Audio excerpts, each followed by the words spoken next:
అబ్బా చెప్పేసి వదినా. చెప్తూ నుండి చంపకే. ఈ ఫోటోలో ఉన్న అబ్బాయిల్లో ఎవరు నచ్చారో నువ్వు చూసి చెప్పు. అందరూ మా డిపార్ట్మెంట్లోనే పనిచేస్తున్నారు. నీకు నచ్చితే ముహూర్తాలు పెట్టుకుందాం. ఏంటి చూడకుండా అలా ఉండిపోయావు?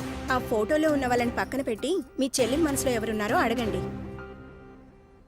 ఆ అబ్బాయి చాలా మంచివాడు అన్నయ్య. ఇంటర్ నుండి నా క్లాస్మేట్. ఎలాంటి అలవాట్లు లేవు.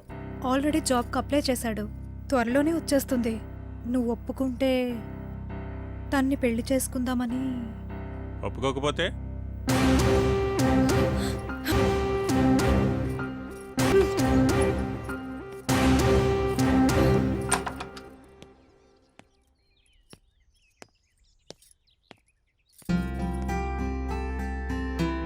సరేరా, నీకు ఇష్టమైతే నాకు ఎలాంటి అభ్యంతరం లేదు.